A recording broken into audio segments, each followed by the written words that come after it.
السلام عليكم ورحمة الله وبركاته. إن الله وملائكته يصلون على النبي يا أيها الذين آمنوا صلوا عليه وسلموا تسليما. أهلا بحضراتكم.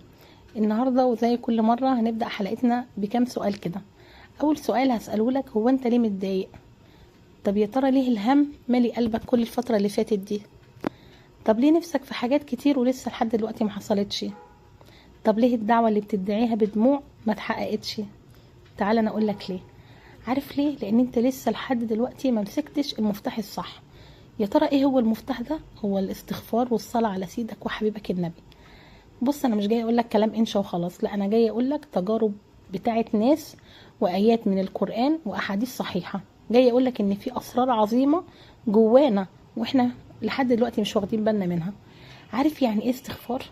يعني تقول استغفر الله العظيم رب العرش العظيم من قلبك، بس مش بالكلام، لا، تقولها وانت حاسس ان انت راجع لربنا سبحانه وتعالى وانت ندمان على كل تقصير قصرته.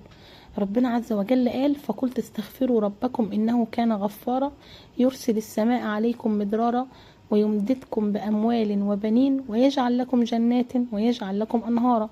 يعني استغفارك مش بس بيغفر لك ذنوبك، لا، ده بيرزقك، بيحقق لك اللي بتتمناه، بيفتح لنا ابواب كتير من كل النواحي. مفيش مستحيل على ربنا يا جماعة، مفيش مستحيل قدام الاستغفار، لانك بتكلم رب كريم غني سميع مجيب. وعلشان كده كل ما تحس ان انت تعبت قول استغفر الله العظيم من كل ذنب عظيم واتوب اليه. كل ما تحس انك مقفول استغفر. كل ما تتزنق في حاجة استغفر. حاسس ان انت تايه استغفر.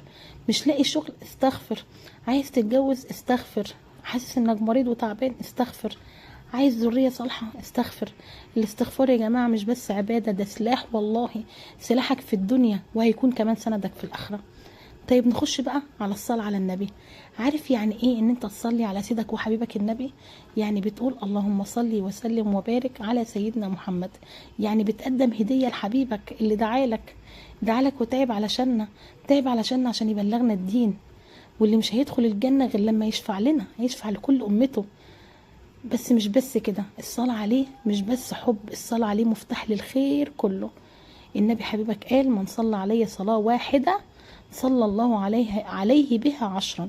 يعني كل مرة هتقول اللهم صلي وسلم على النبي ربنا سبحانه وتعالى يصلي عليك. يعني ايه؟ طب يصلي عليك يعني ربنا هيذكرك في الملأ الأعلى، ربنا هيرحمك، هيرفعك درجات، هيوسع رزقك، هييسر لك امورك وهيشيل همك. عارف الحديث الجميل اللي سيدك وحبيبك النبي بيقول في اكثروا من الصلاة عليه فانها تذهب الهم وتكفر الذنوب؟ يعني كل ما تحس انك مهموم صلي عليه، كل ما تحس انك تايه صلي عليه، كل ما يكون نفسك في حاجة صلي عليه. في ناس قالت كل مرة بنقول فيها الصلاة على النبي بتحصل لنا حاجات غريبة، في أبواب مقفولة بتتفتح، في مشاكل كانت متعقدة بتتحل، في أمنيات كنت فاقد الأمل فيها بتتحقق. ليه؟ لأنك ذكرت حبيب ربنا. ربنا ما بيرضاش حد يصلي على حبيبه إلا وبيكرمه. علشان كده أنا بقولك خلي دايما لسانك شغال بالاتنين، الاستغفار والصلاة على النبي. خليهم ورد اليوم بتاعك، خليهم سرك اللي بينك وبين ربك سبحانه وتعالى، خليهم المفتاح اللي تفتحه كل يوم الصبح قبل ما تعمل أي حاجة، وتشوف ازاي الحياة ان شاء الله هتتغير. في حد ممكن يقول لي طب انا بقالي شهور بستغفر وبصلي على النبي ولسه لحد دلوقتي الدعوات متأخرة. هقولك ما تيأس، استمر. انت مش بتعامل بشر، انت بتعامل مع رب كريم بيعلم الوقت اللي يناسبك واللي شايفك فيه مستعد للدعوة دي، وان في شر انت مش شايفه وهو بيصرفه عنك. كل حاجة بتيجي في وقتها، بس انت استمر في الطريق، ما تقطعش الذكر، ما تزهقش، ما تستعجلش. خدها مني قاعدة: الاستغفار بيطهر الطريق والصلاة على النبي بتفتح لك كل الأبواب. ابدأ يومك بالاستغفار واختمه بالصلاة على النبي. خلي بين الاتنين دعواتك وأمنياتك ودموعك وأمالك، وشوف ربنا هيعمل معك ايه وهيكرمك ازاي. لو انت النهاردة خرجت من الفيديو ده بحاجة واحدة، فأنا عايزك تخرج قرار ان انت مش هتسيب الاستغفار ولا الصلاة على سيدك وحبيبك النبي. قرر انك مش هتحط راسك على المخدة كده قبل ما تقول 100 مرة استغفر الله و100 مرة اللهم صلي وسلم وبارك عليك يا حبيبي يا رسول الله. الاستغفار هيفتح لك الدنيا، والصلاة على النبي هتفتح لك ابواب السماء.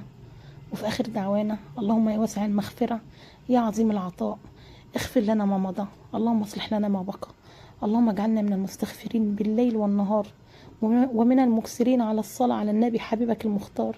يا رب اقضي حاجتنا وحقق أمنياتنا، افتح لنا يا رب أبواب رزقك التي لا تعد ولا تحصى. يا رب اجعل كل استغفار لنا مغفرة، واجعل كل صلاة على النبي عليه الصلاة والسلام سبب في رفع البلاء وتحقيق الرجاء. يا رب صلي على سيدنا النبي عدد من لم يصلي عليه. وفي آخر كلامنا عن الحمد لله رب العالمين. السلام عليكم ورحمة الله وبركاته. صلوا على من أمرتم بالصلاة عليه.